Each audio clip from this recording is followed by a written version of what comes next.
Hello everyone and welcome to Spicy Soup, your channel for sociology and related topics. My name is Chad Seeger, and today we're going to be discussing the massive and remarkable concept of social constructs. At the risk of repeating myself, social constructs are the most powerful forces in all of human history. So settle in and prepare to have your worldview shattered, hopefully for the better. While teaching this topic, I once had a student tell me that I destroyed every concept that she ever believed in. That wasn't my goal then, and it's not my goal now. It's not like me or other sociologists came up with the idea of social constructs. We have humanity to thank for that. So let's call this a case of don't blame the messenger. However, if seeing outside the box comes difficult, here's fair warning. I did understand what she meant, however, because once you start to understand how prevalent and pervasive social constructs are in the affairs of humanity, it'll make your head spin. If it helps, it's sort of like the end of the Matrix. What you thought was real isn't all that it seems to be.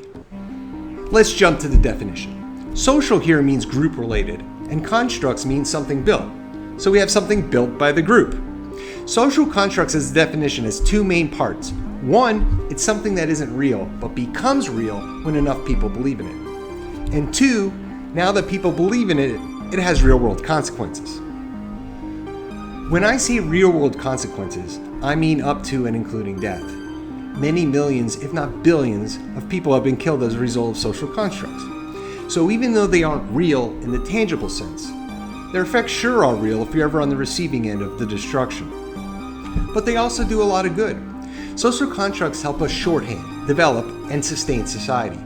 Our common belief in their existence fills in many of the gaps that otherwise make dealing with each other a constant hassle. In other words, social constructs are society's tools, so we don't have to go around explaining abstract concepts to everyone we meet. It's helpful assuming that we already have belief in them. Before I start listing some of the heavy hitters of the social constructs world, feel free to guess what a few of them might be. Remember, they aren't real, but when people think they are, and the group agrees that they are, for all intents and purposes, they are. Let's start with an easy one, money or currency. The paper, worthless. The ones and zeros at some server that say you have a bank account, worthless. Unless we say it's worth something. The real conspiracy behind all the crazy crap on a $1 bill is just to convince you that it is worth something. You need people to believe that their money's worth something. If they don't, you have real problems. The next one, time. And I don't mean the physics concept of time, I mean how we keep time as a society. The reason we have 7 days is because we have the sun, the moon, and the 5 planets that are visible with the naked eye. Our ancestors decided that each one of those should have their own day. What year is it? Well, it depends on your calendar. Is it 13 Bakun? Is it Year of the Horse? If you said something that begins in the 2000s, that is in fact what much of the society has currently agreed upon for various reasons. Nations and governments in general. They only exist because we believe that they do. It's the reason that capitals have such large buildings and impressive monuments. If someone got someone to build that, then they must be a real government. Also, if you want people to believe in your government, it's a good idea to start them young. Going along with government is a slew of other related constructs. Things such as laws, borders, regulations, authority, and ownership. Ownership is a whole other concept that only exists because some piece of paper says that you are the owner. And who issues that? The government, another social construct. Other people's religions. According to Greek mythology, Earth, Gaia, simply emerged from the chaos. For the Iroquois, the sky woman came down and landed on the back of a giant turtle, thus creating the world. Now, I'm not sure if anyone still believes these stories, but they both can't be true. Nor can the tens of thousands of other creation myths that we've come up with. If they aren't true, that means they were made up, constructed by humans. How about value? How much is art worth? How much is a stock worth? Pokemon card, a Beanie Baby? The real answer is nothing, unless someone believes it has value.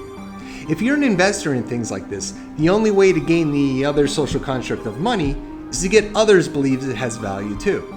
NFTs or crypto, anyone? There's a host of other social constructs that I don't have time to go into in this video.